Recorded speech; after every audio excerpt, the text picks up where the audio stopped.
morning.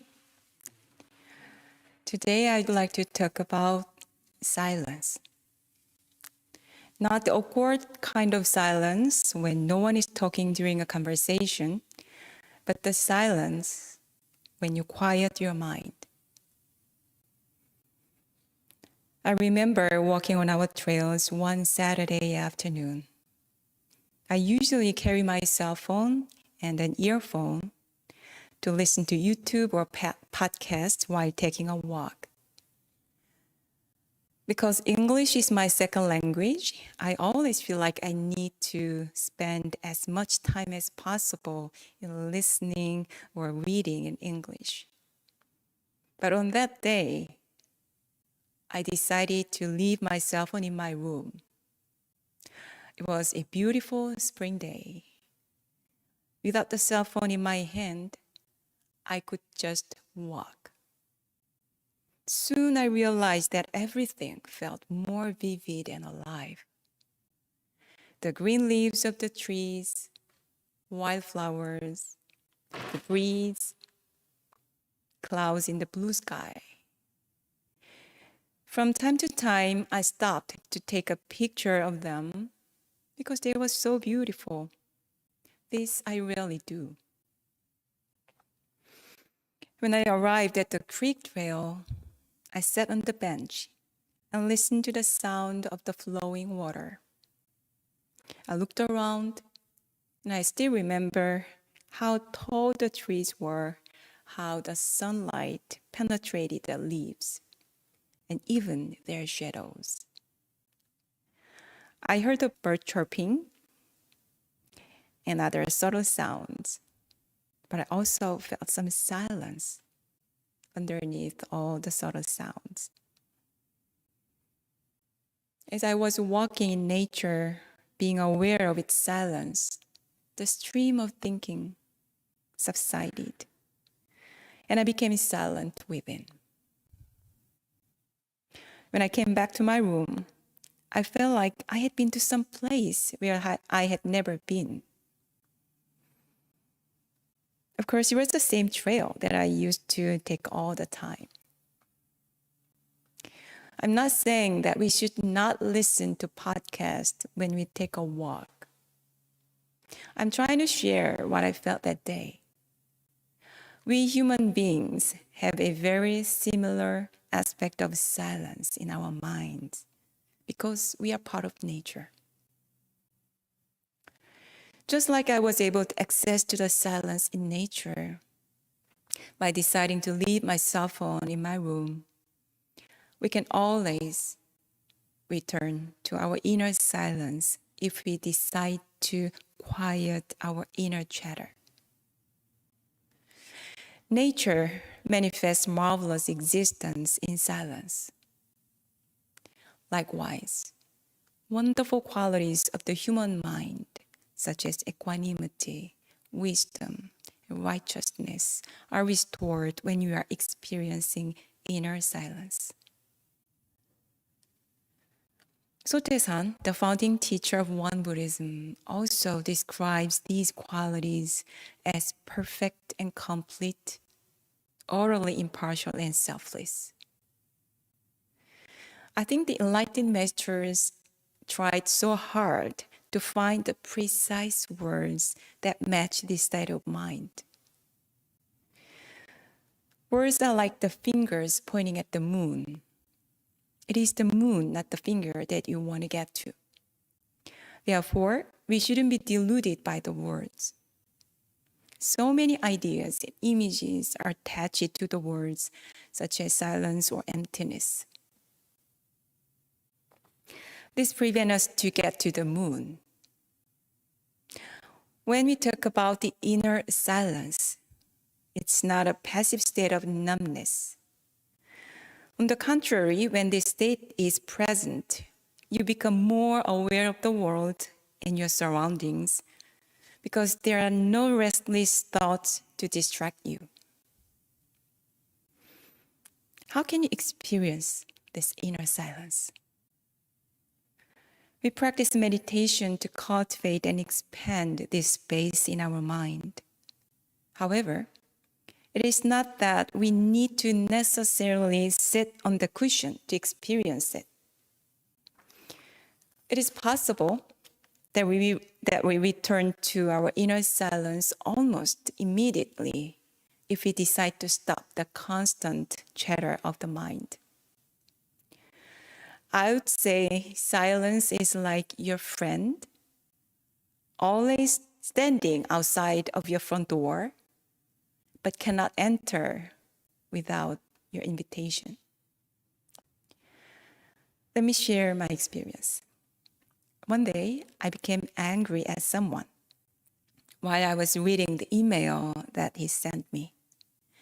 I was disappointed by the carelessness and irresponsibility of that person. These negative emotions lasted till the next morning when I sat on the meditation cushion. I may have seemed still from the outside, but inside, my mind was messy and full of the thoughts like, how dare you? When you strongly identify with your emotions, just to try letting go of them seems not even possible. You become addicted to your thoughts and cannot stop playing with them. I was like that on that day. After I spent, maybe 20 or 30 minutes or so of meditation session, I finally felt this was ridiculous and embarrassing. But I still was not able to let it go. Or maybe I did not want to let it go. We all experience this state of mind. You suffer from it, but you want to hold on to it. Finally, I decided to invite the friend standing outside of my front door to listen to what the friend was trying to tell me. I turned to the inner silence and just sat with it. After a while, I heard some gentle voice within. Do you know what the voice said to me?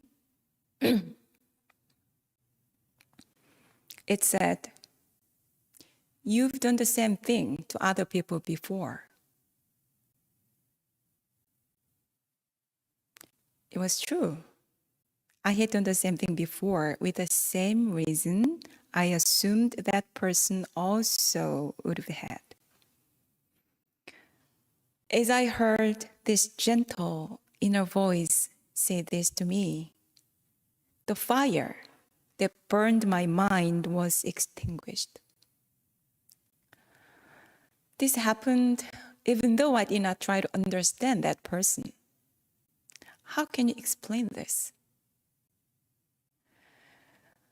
The enlightened masters in Buddhist tradition describe the Buddha nature, true emptiness and marvelous existence.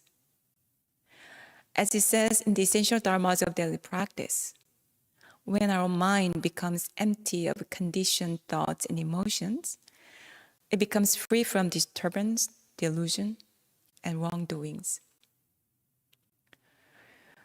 When I sit for morning meditation, I often realize how unmindful and careless I was when I did or said something the previous day. I don't try to reflect on it, but it naturally happens. Isn't it interesting? Why does this happen? Usually when I sit, especially in the next morning. I think this explains that innate wisdom is naturally restored when our mind settles down. This happens because it is our default mode. When you put down your thoughts and sit with the silence for a while, you can hear this gentle voice within. If you cannot hear it, maybe you are still playing with your thoughts. This may take time according to how strongly you are holding on to your thoughts or emotions. So here's the tip. When you actually want to listen to the person you are with, you stop speaking. Because if you speak, you cannot listen, right? So likewise, if you want to listen to the silence, the gentle voice within, imagine that you are with your best friend, whom you trust the most, and you want to listen to what he or she says to you. Then what do? You stop speaking and wait. Likewise, quiet your mind and just sit with the silence. This is the idea that I'd like to share today. When everything goes well, it's not that difficult to keep a balanced state of mind. But once sensory conditions affect us, whether from major hurts or the little sufferings, we easily forget the existence of our inner stillness and just identify with those disturbances as if we had always been like that. To reconnect to the equanimity and your innate wisdom, you need to first decide to listen to the silence. This is both easy and difficult. It is easy because there is nobody who prevents you from doing it. But it is also difficult because once you identified with your thoughts and emotions, it is difficult to get out of the box and become aware of another realm of your mind. So remember that your friend has been always there, always in front of your door waiting for you, even when you feel unwell, agitated, sad, afraid, or worried. At some point, you need to make a decision to invite a friend with a curiosity and willingness to encounter yourself in silence.